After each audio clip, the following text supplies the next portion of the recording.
Assalamualaikum warahmatullahi taala wabarakatuh. Bertemu kita dalam segmen pendaftaran kontraktor.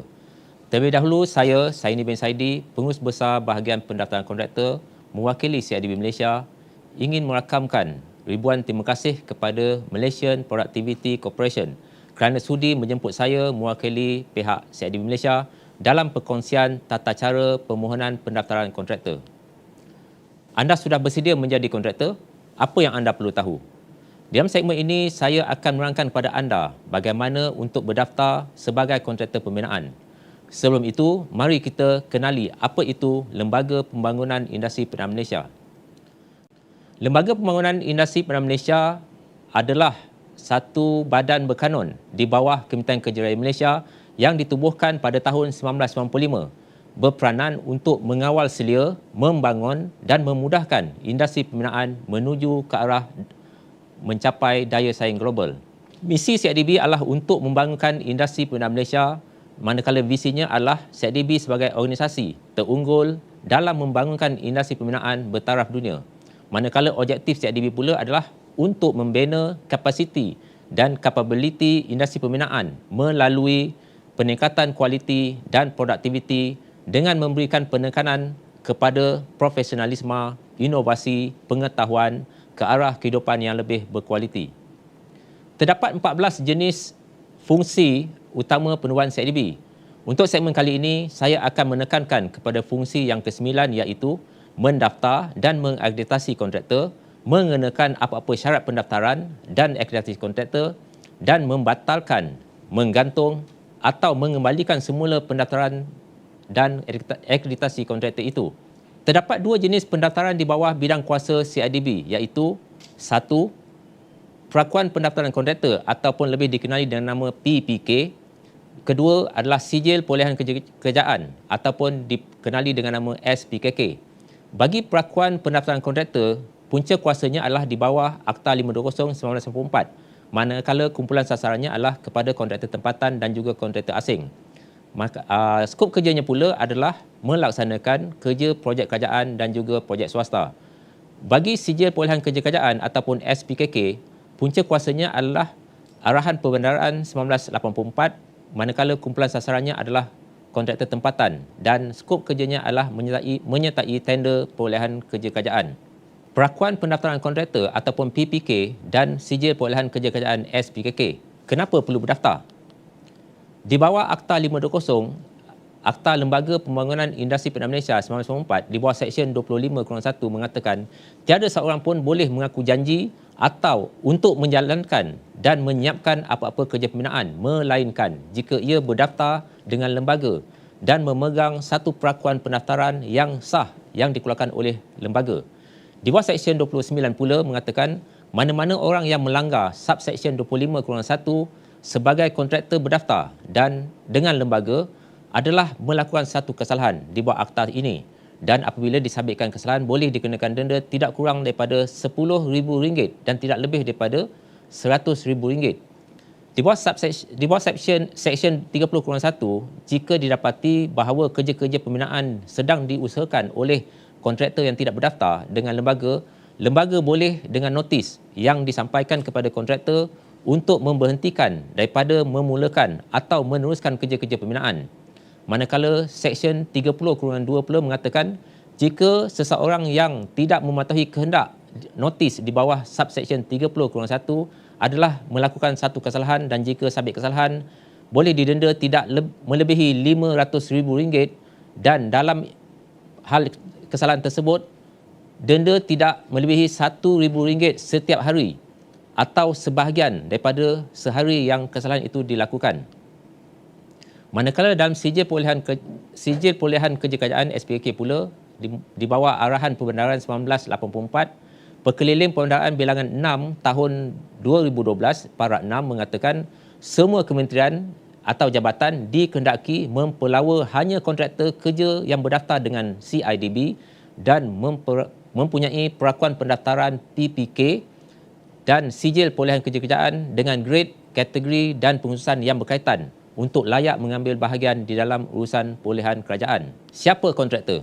Apabila seseorang mengaku yang ia adalah sebagai kontraktor atau menjalankan atau menyiapkan kerja-kerja pembinaan atau mengaku janji untuk menjalankan atau menyiapkan kerja-kerja pembinaan, mereka adalah dipanggil kontraktor dan mereka perlu berdaftar di bawah Akta 520.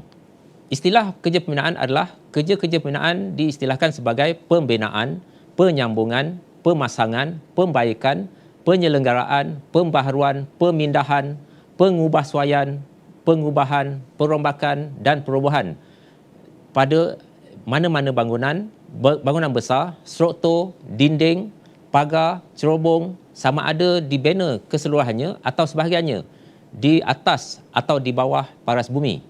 B. Mana-mana jalan raya, kerja-kerja pelabuhan, landasan kereta api, laluan kabel, terusan atau padang terbang.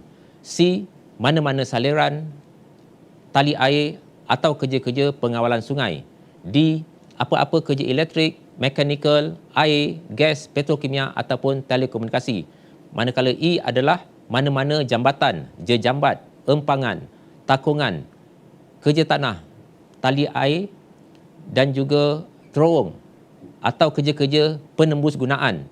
Termasuklah bagi kerja-kerja membentuk bahagian yang penting atau perlu atau sebagai persediaan sementara bagi kerja-kerja perihal daripada A hingga E tadi, termasuklah pembersihan tapak, penyelidikan, pembaikan tanah, pemindahan tanah, penggalian, peletakan batu asas, pemulihan dan landscape tapak.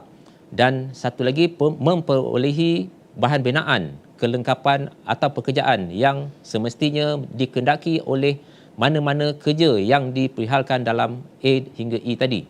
Sekarang kita pergi pula kepada syarat-syarat pendaftaran. Perakuan pendaftaran kontraktor ataupun PPK adalah satu perakuan yang dikeluarkan kepada kontraktor bagi melayakkan seseorang kontraktor untuk melaksanakan kerja atau menyertai tender seperti yang telah ditetapkan di dalam Akta 520. Manakala sumber rujukan dan panduan pengeluaran PPK tadi adalah berlandaskan kepada Akta 520 Pindaan 2011 dan juga peraturan-peraturan pendaftaran kontraktor 1995, juga buku keperluan dan prosedur pendaftaran kontraktor selain daripada perkeliling CIDB. Syarat-syarat permohonan perakuan pendaftaran kontraktor adalah pemohon mestilah terdiri daripada pemilik ataupun pengarah syarikat. Kedua, berdaftar dengan pendaftaran perniagaan seperti SSM, pendaftaran Sarawak dan juga pendaftaran Sabah termasuk ROS dan juga SKM. Ketiga, memiliki modal berbayar dan modal terkumpul minimum seperti yang telah ditetapkan. Keempat, memenuhi syarat personal teknikal dan ini adalah wajib bagi kontraktor yang membuat permohonan grade G4 hingga G7. Kelima, memiliki orang kompeten berdaftar dengan agensi pendaftaran lain seperti SPAN, ST dan sebagainya jika ada. Keenam, berdaftar dengan pendaftaran agensi lain sekiranya ada.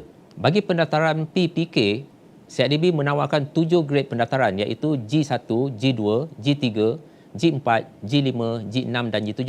Bagi grade G1, had kepayaan menenda adalah tidak melebihi RM200,000, manakala G2 tidak melebihi RM500,000, G3 tidak melebihi RM1 juta, G4 tidak melebihi RM3 juta, G5 tidak melebihi RM5 juta, G6 tidak melebihi RM10 juta dan G7 tiada had terhadap kepayaan menenda.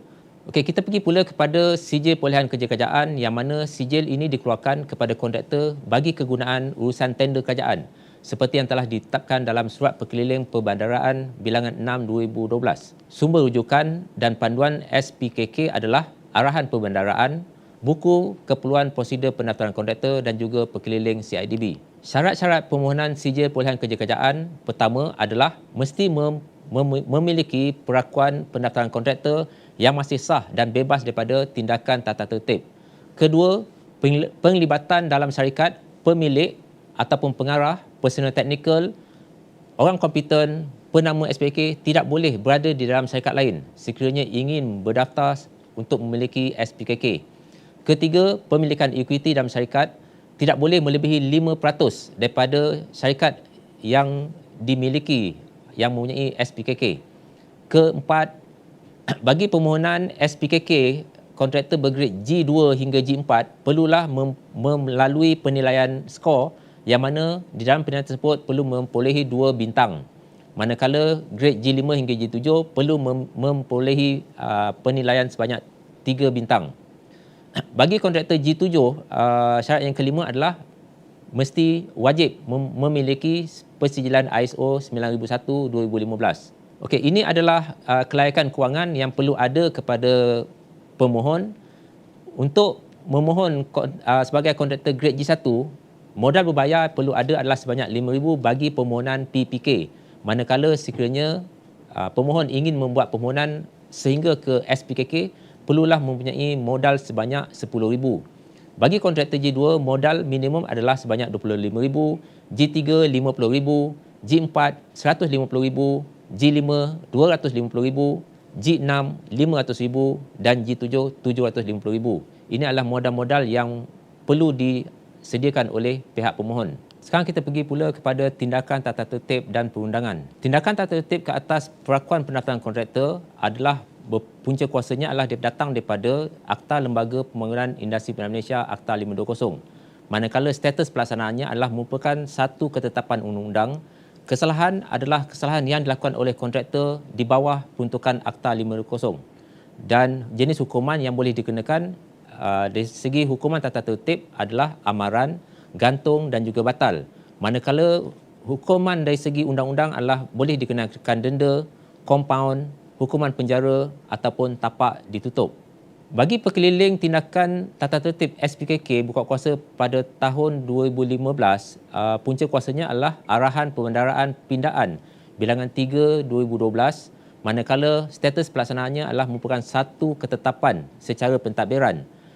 Kesalahan adalah kesalahan yang dilakukan oleh kontraktor berkaitan dengan peruntukan kontrak, manakala jenis hukumannya adalah amaran, gantung dan tarik balik. Senarai kesalahan dan tindakan ke atas pelanggaran syarat tawaran ataupun syarat kontrak SPKK adalah: pertama, amaran jika terdapat kesalahan gagal mematuhi obligasi kontrak ataupun non-performance ataupun lewat atau tidak menepati spesifikasi. Kedua, lain-lain kesalahan yang berkaitan dengan syarat tawaran dan juga syarat kontrak.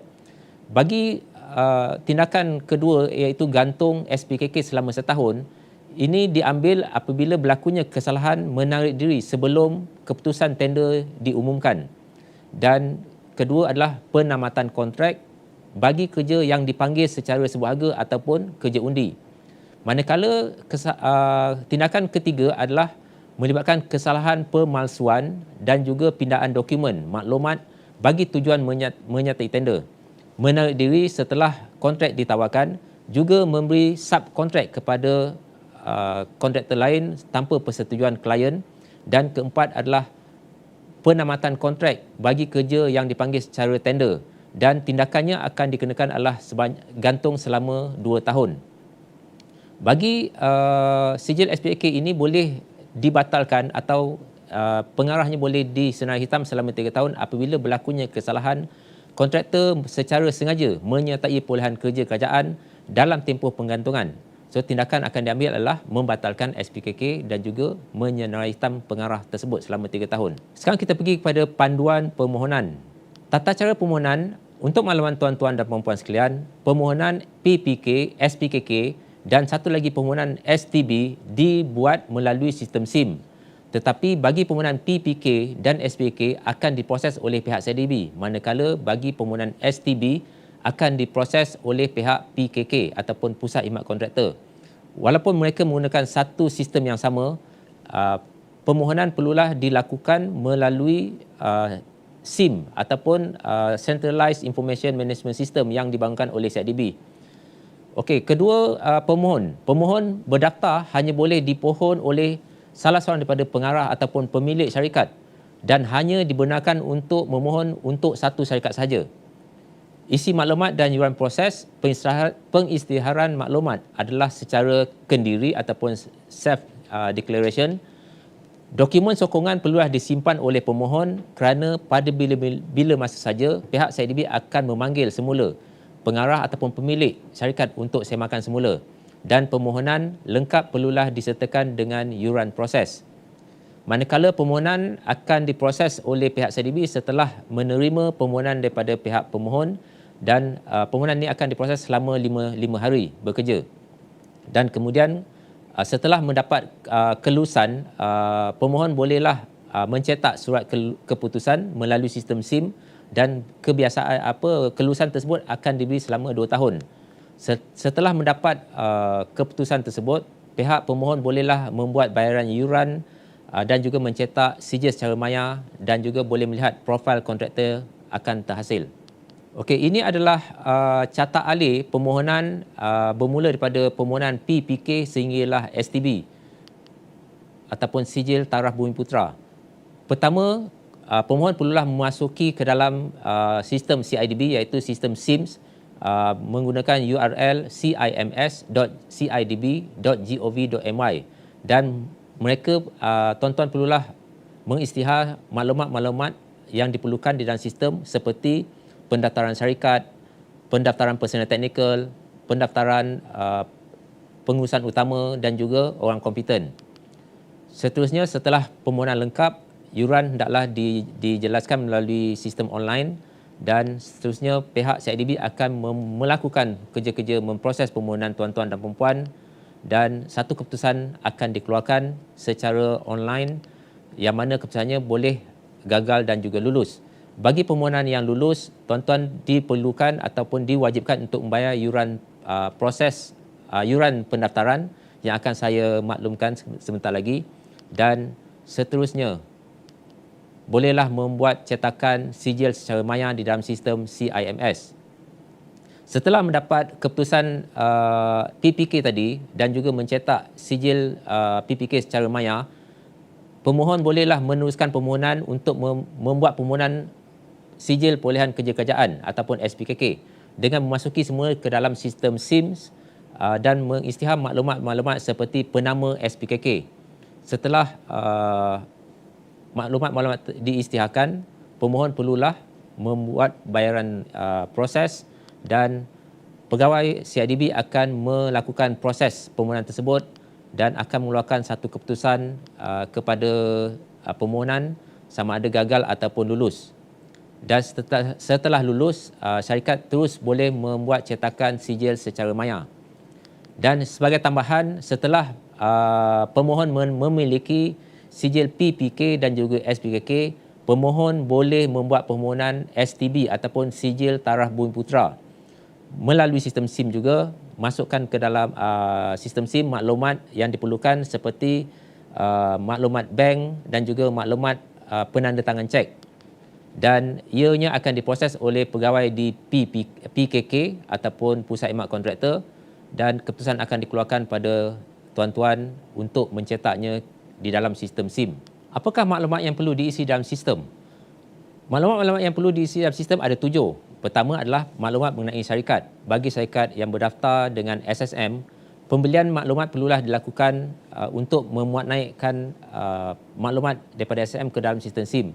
Manakala syarikat yang berdaftar di Sabah dan Sarawak perlulah terlebih dahulu mendaftarkan perniagaan dan memuat naik borang B. Kedua, pemilik ataupun rakan kongsi perlulah memuat naik maklumat perkongsian bagi syarikat tersebut.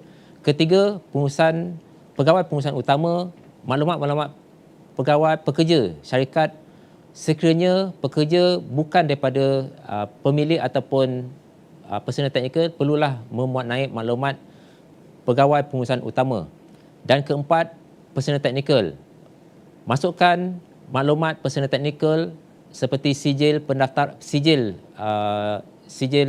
akademik ke dalam sistem SIM untuk dinilai sebagai seorang pekerja teknikal. Kelima, pendaftaran untuk orang-orang kompeten. Ini juga perlu dah dimasukkan muat naik sijil-sijil kompetensi yang ada dimiliki oleh orang kompeten. Keenam, pendaftaran agensi lain iaitu sekiranya syarikat mempunyai pendaftaran di agensi lain seperti SPAN, ST dan sebagainya, perlulah memuat naik maklumat-maklumat tersebut. Dan akhir sekali, penama SPKK. Bagi permohonan SPKK, penama kepada persijilan SPKK tersebut perlulah dimuat naik ke dalam sistem. Okey, kita pergi kepada yuran pendaftaran.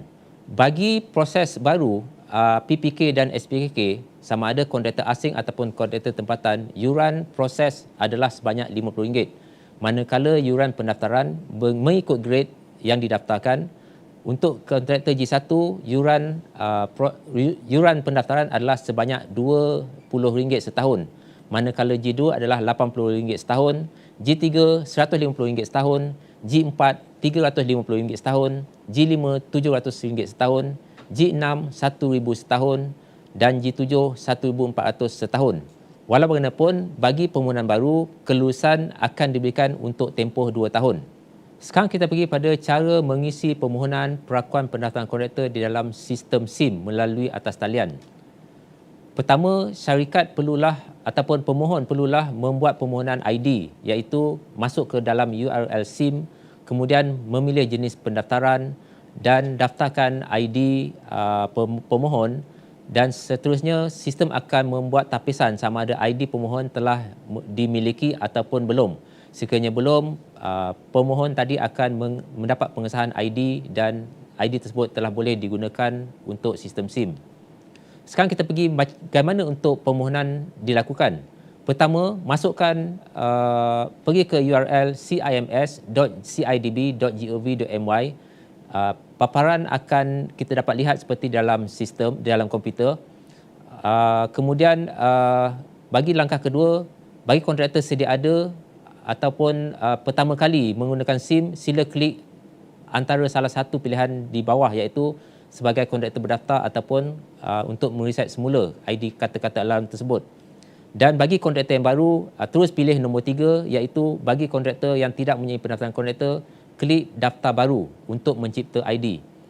Seterusnya, sistem akan memaparkan seperti di skrin, yang mana syarikat ataupun pemohon perlulah memilih syarikat untuk didaftarkan dan teruskan dengan button ataupun langkah nombor 5, klik teruskan. Kemudian terus ke langkah 6, iaitu syarikat perlulah membuat pilihan jenis pendaftaran yang perlu dilakukan, iaitu nombor 1, iaitu kontraktor tempatan bagi kontraktor yang berasal daripada Malaysia lah. Bagi kontraktor asing perlulah memilih langkah kedua, dan bagi kontraktor usaha sama pilihlah langkah yang ketiga. Dan seterusnya klik pada button teruskan nombor 7. Seterusnya maklumat-maklumat pemohon perlulah dimasukkan ke dalam ruang yang telah disediakan seperti nama dan sebagainya. Dan seterusnya pergi ke langkah nombor 9, maklumat pengguna ataupun individu yang mengendalikan permohonan syarikat, ataupun ia boleh mewakili syarikat, iaitu pekerja syarikat tersebut yang digajikan. Ke-10, cipta ID ataupun nama pengguna dan kata laluan. Butiran log masuk ini akan diguna pakai untuk mengakses akaun pendaftaran syarikat. Kemudian seterusnya tekan hantar, dan pemohon akan dapat membuat pengesahan ID dan nama kata laluan melalui email yang akan dihantar oleh sistem SIM. Seterusnya, gunakan ID dan nama pengguna dan juga kata laluan yang telah disahkan untuk mengakses ke dalam sistem SIM tersebut. Setelah berjaya mencipta ID pengguna, kini anda boleh memulakan permohonan pendaftaran.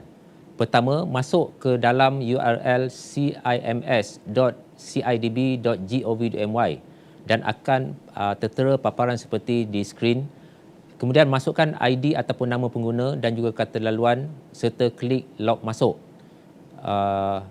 Skrin akan dipaparkan seperti di bahagian bawah, iaitu buat pemilihan kepada langkah nombor 2, iaitu pilih pendaftaran.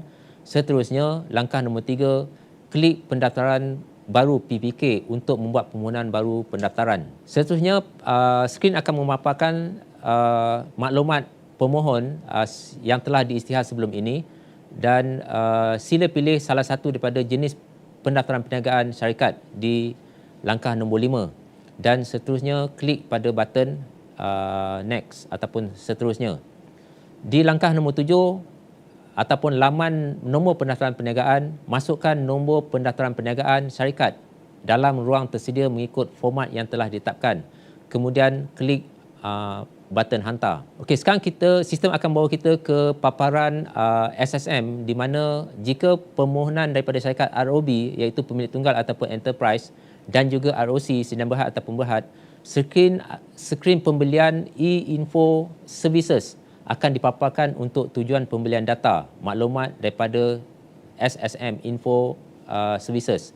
Jika syarikat yang berdaftar di Sabah ataupun Sarawak ataupun syarikat berdaftar sebagai ROS ataupun SKM, skrin akan terus papar ke laman maklumat syarikat untuk diisi. Yang ini tuan-tuan perlulah mengisi maklumat-maklumat dan juga mengupload dokumen yang perlu disertakan.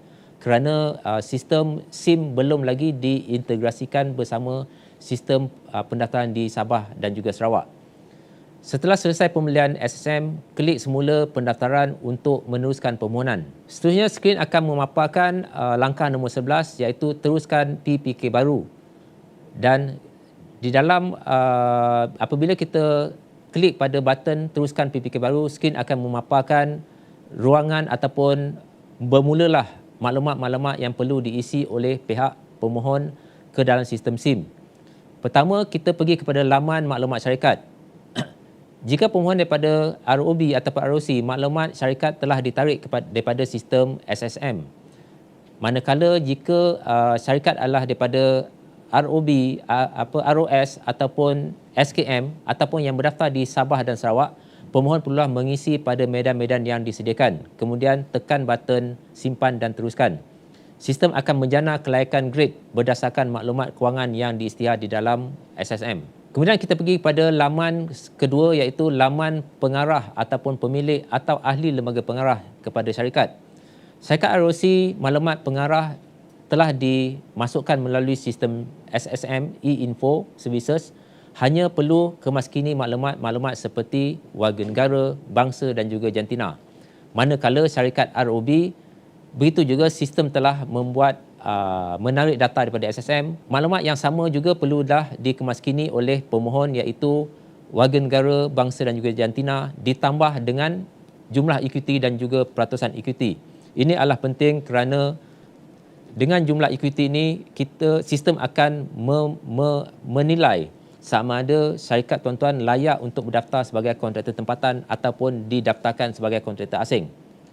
Jika pemohon daripada syarikat berdaftar Sabah dan Sarawak, untuk memasukkan perlulah memasukkan semua maklumat pemilik, ahli lembaga pengarah dan dengan menekan button tambah baru untuk menambah medan untuk diisi oleh pemohon. Kemudian kita pergi ke langkah 18 iaitu simpan dan teruskan. Seterusnya kita pergi kepada laman ketiga iaitu laman pemegang saham. Bagi syarikat ROC, maklumat pemegang saham juga telah ditarik daripada sistem SSM. Maklumat yang perlu dikemaskini adalah warga negara, bangsa dan juga jantina. Begitu juga dengan ROB. ROB, maklumat yang perlu dikemaskini adalah warga negara, bangsa dan jantina termasuk jumlah ekuiti dan juga peratusan ekuiti. Bagi syarikat berdaftar di Sabah dan Sarawak ataupun ROS tadi, maklumat pemegang modal dimasukkan ke dalam di laman pengarah pemilik ataupun ahli lembaga pengarah, klik maklumat tambahan untuk memasukkan maklumat tersebut. Bagi syarikat yang berdaftar di ROS dan SKM, tiada ruang disediakan untuk memasukkan pecahan modal kerana modal keseluruhan adalah hak milik sepenuhnya oleh syarikat. Kemudian sistem akan menentukan sama ada syarikat layak meneruskan pendaftaran sebagai kontraktor tempatan atau tidak berdasarkan maklumat pecahan saham yang diisytihar. Kemudian kita pergi ke langkah 24, klik pada button simpan dan teruskan.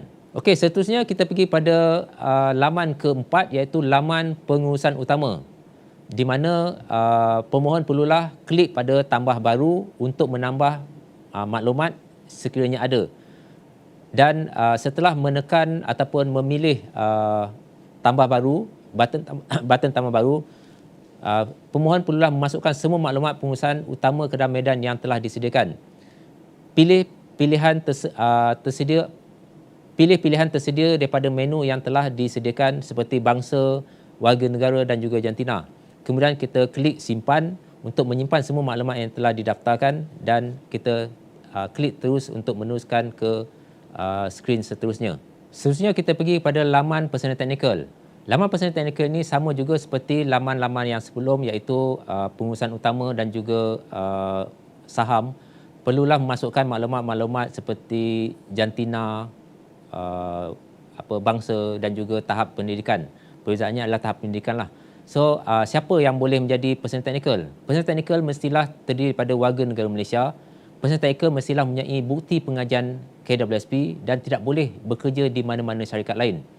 Penghiraan tahun personal teknikal adalah berdasarkan pada tahun tamat pengajian di IPT dan mereka perlulah kekal di syarikat yang berdaftar bagi memastikan mereka layak ataupun syarikat layak untuk terus kekal mendapat persejilan PPK tersebut. Okey, bagi personal teknikal untuk kontraktor grade G1 hingga G3 memadai dengan memiliki persijilan seperti persijilan SKM dan juga persijilan akademik lain. Untuk kontrak pendaftaran untuk G4, minima kelayakan personal teknikal perlulah memiliki pemegang diploma. Manakala G5, seorang daripada personal teknikal adalah pemegang diploma dan perlulah 5 tahun pengalaman ataupun seorang pemegang ijazah sekurang-kurangnya 1 tahun pengalaman. Bagi pendaftaran G6 memerlukan dua orang teknikal iaitu salah seorang pemegang ijazah dan seorang lagi adalah pemegang diploma minimum 3 tahun pengalaman. Manakala bagi kontraktor G7 perlu memiliki dua personal teknikal sekiranya dua-dua adalah pemegang ijazah, salah seorang perlulah berpengalaman selama 5 tahun ataupun salah seorang ijazah dan juga seorang lagi adalah pemegang diploma dan syaratnya adalah kedua-dua mestilah berpengalaman selama 5 tahun. Sebenarnya kita pergi pada laman orang kompeten, ini sama juga seperti pekerja teknikal tadi yang mana perlulah dimasukkan maklumat-maklumat pekerja kompeten ini dan mengupload dokumen-dokumen yang diperlukan. Maklumat yang perlu dikemaskini adalah seperti bangsa, jantina, agensi persijilan, jenis persijilan dan tahun dianugerah persijilan tersebut. Siapa orang kompeten? Orang kompeten mestilah daripada warga negara Malaysia, berdaftar sebagai orang kompeten dengan agensi lain seperti penjaga jentera daripada ST Suruhanjaya Tenaga, tukang paip daripada SPAN ataupun Suruhanjaya Perkhidmatan Air Negara. Selain daripada itu, orang kompeten mestilah digajikan sepenuhnya, mempunyai caruman KWSP dan tidak boleh bekerja di mana-mana syarikat lain. Okey, seterusnya kita pergi laman agensi persijilan di mana pemohon sekiranya memiliki persijilan daripada agensi lain perlulah tekan button tambah baru untuk memasukkan semua maklumat persijilan pada medan-medan yang disediakan seperti jenis sijil, nama agensi persijilan, tarikh anugerah, nombor pendaftaran persijilan dan juga tarikh luput dan seterusnya memuat naik dokumen-dokumen yang diperlukan dan seterusnya tekan simpan dan teruskan untuk pergi ke laman seterusnya. Sekarang kita pergi pada laman memuat naik dokumen. Ini adalah satu laman yang agak penting di mana pemohon boleh menambah apa-apa dokumen sokongan di ruang ini dengan menekan tambah baru, button tambah baru di langkah nombor 48 dan memuat naik segala dokumen-dokumen yang dijangkakan ataupun yang dapat menyokong permohonan pendaftaran kontraktor tadi. Seterusnya tekan pada klik simpan dan teruskan. Setelah semua maklumat dimasukkan, sistem akan mengeluarkan draft kelulusan iaitu grade, kategori dan pengurusan berdasarkan apa-apa yang diisytihar oleh tuan-tuan dan puan-puan ke dalam sistem SIM. Laman draft kelulusan sekiranya tidak bersetuju dengan laman keputusan tersebut, kontraktor boleh memilih satu daripada tiga iaitu mohon tukar, iaitu untuk memohon grade lebih rendah daripada yang disyorkan oleh sistem. Kedua, lengkapkan semula maklumat-maklumat untuk memohon grade yang lebih tinggi ataupun menambah pengurusan lain berdasarkan orang kompeten dan juga agensi persijilan. Ketiga, sekiranya bersetuju dengan show oleh sistem, kontraktor bolehlah menekan button teruskan. Dan di laman self-declaration ataupun di bahagian ini, pemohon perlulah membaca segala pengakuan dan klik pada setiap kotak pernyataan. Jika bersetuju, klik setuju dan teruskan pembayaran. Dan pembayaran boleh dilakukan dalam tempoh 14 minit. Sekiranya pemohon gagal melaksanakan pembayaran dalam masa 14 minit, permohonan ini akan secara automatik terbatal ataupun dibatalkan. Okey, seterusnya setelah pemohon bersetuju dengan pengesyoran dan perlulah membuat bayaran untuk uh, proses permohonan, iaitu setelah transaksi bayaran berjaya akan dipaparkan resit bayaran dan skrin ini akan terpapar untuk dicetak oleh pemohon. Okey, seterusnya setelah permohonan dilaksanakan ataupun berjaya dilakukan, pemohon boleh melihat ke dalam sistem untuk memaparkan pendaftaran PPK, maklumat yang disimpan dalam sistem, dan juga permohonan ini setelah berjaya bayaran dilakukan akan diproses oleh pegawai CIDB dalam masa 5 hari bekerja. Pemohon juga boleh klik lihat rekod permohonan sama ada permohonan mereka telah diproses atau masih dalam proses. Okey, seterusnya pemohon juga boleh lihat rekod pembayaran sama ada pembayaran telah dijelaskan atau tidak, dan sekiranya telah mendapat kelulusan kontraktor ataupun pemohon boleh melihat surat ataupun sijil untuk dicetak. Tetapi sebelum itu perlulah melakukan pembayaran yuran pendaftaran tersebut mengikut grade yang dimohon. Okey, setelah bayaran pendaftaran dilakukan, pemohon boleh melihat surat dan juga sijil untuk dicetak di dalam sistem SIM. Berikut adalah contoh surat kelulusan PPK dan juga sijil maya PPK yang boleh dicetak oleh syarikat ataupun pemohon di dalam sistem SIM setelah bayaran pendaftaran dilakukan. Setelah berjaya memiliki ataupun mempunyai sijil perakuan pendaftaran kontraktor ataupun PPK, syarikat ataupun pemohon telah boleh membuat permohonan untuk memperolehi sijil perolehan kerja-kerjaan ataupun SPKK. Untuk membuat permohonan ini, syarikat ataupun pemohon tadi perlulah memasuki semula ke dalam sistem SIM dengan memasukkan ID dan juga kata laluan. Seterusnya klik pada pendaftaran SPKK di langkah nombor 2. Dan dalam sistem ini, dalam sistem SIM, sistem akan mengaparkan kelayakan ataupun maklumat-maklumat yang perlu dipenuhi sekiranya ada. Kalau kita lihat pada skrin, terdapat ruang bertanda tik dan sekiranya pangkah menandakan bermakna permohonan tersebut tidak boleh diteruskan, dan syarikat ataupun pemohon perlulah membaiki ataupun menyesuaikan kehendak-kehendak yang terdapat dalam sistem tersebut. Seterusnya, sekiranya permohonan boleh dilakukan, pemohon perlulah membuat penambahan ke dalam sistem, iaitu nama penama di SPK. Penama ini penting bagi meletakkan ataupun melayakkan hanya orang ini saja yang boleh memasuki sebuah harga tender-tender kerajaan. Kerana selain pada nama tersebut, mereka tidak boleh ataupun tidak boleh menunjukkan ataupun membawa persetujuan tersebut ke dalam sebuah harga ataupun panggilan tender tersebut. Okey, ulangi langkah 7 hingga 10 sekiranya mempunyai 2 atau mempunyai lebih daripada satu penama untuk membolehkan nama-nama tersebut disenaraikan di dalam persetujuan tersebut. Seterusnya, kita klik simpan dan kita cetak invoice. Setelah berjaya, sistem akan memaparkan di ruangan 14 iaitu status sejarah permohonan, dan juga sekiranya telah berjaya, pemohon tadi bolehlah mencetak ataupun memaparkan sijil juga surat kelulusan dan mencetak sijil tersebut.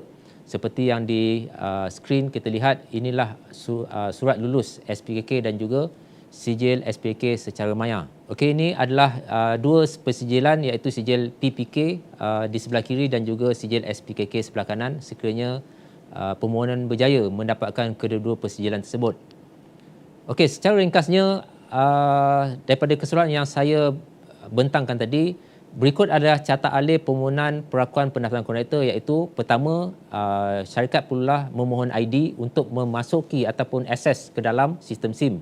Setelah berjaya mendapat ID, syarikat perlulah mengisytihar segala maklumat yang diperlukan, dan setelah lengkap, syarikat perlulah membuat bayaran proses, dan setelah bayaran proses dilakukan, pegawai di dalam CIDB akan melakukan proses kepada permohonan tersebut, dan keputusan akan dikeluarkan untuk memaklumkan kepada pemohon yang permohonan tersebut telah berjaya, dan seterusnya membuat bayaran kepada yuran persijilan ataupun yuran pendaftaran. Dan syarikat-syarikat kontraktor ataupun pemohon perlulah menyimpan segala dokumen-dokumen yang diisytihar tadi untuk CIDB ataupun CIDB melakukan semakan di kemudian hari untuk memastikan semua dokumen tersebut adalah benar yang diisytihar oleh pemohon. Dan seterusnya syarikat bolehlah mencetak persetujuan secara maya. Begitu juga dengan sijil perolehan kerajaan, pertama perlulah memohon ID ataupun kata laluan, mengisytihar segala maklumat, membuat bayaran proses, dan permohonan akan diproses oleh pihak CIDB, keputusan akan dikeluarkan dan semua maklumat ataupun dokumen-dokumen perlulah disimpan untuk semakan di kemudian hari. Okey, sebagai tambahan, ini adalah tanggungjawab setelah kita menjadi kontraktor. Di bawah Seksyen 34B-1, seseorang kontraktor yang mengusahakan apa-apa kerja pembinaan hendaklah memberitahu dan mengemukakan kepada lembaga apa-apa maklumat dan dokumen, termasuk apa-apa dokumen sokongan yang berhubung dengan kerja pembinaan, sama ada baru ataupun sebaliknya, mengikut akta ini. Kedua, memastikan kerja pembinaan dijalankan mengikut peruntukan akta, mana-mana peraturan, terma, syarat yang dikenakan oleh lembaga dan mana-mana undang-undang bertulis yang lain. Ketiga, memastikan keselamatan bangunan dan kerja pembinaan sama ada semasa ataupun selepas kerja pembinaan dilakukan. Dan bagi kesalahan tidak mengisytihar ataupun gagal kepada Seksyen 34(1) ini, kontraktor boleh dikenakan penalti bernilai RM500,000 sekiranya gagal mematuhi peraturan ini. So dengan itu, di sini saja taklimat saya berkaitan dengan pendaftaran kontraktor. Segala pertanyaan mungkin boleh berhubung terus kepada pihak CIDB melalui talian K-Line iaitu 03-5567-3300. Segala maklumat boleh didapatkan di dalam e-bantuan tersebut. Sekian, terima kasih.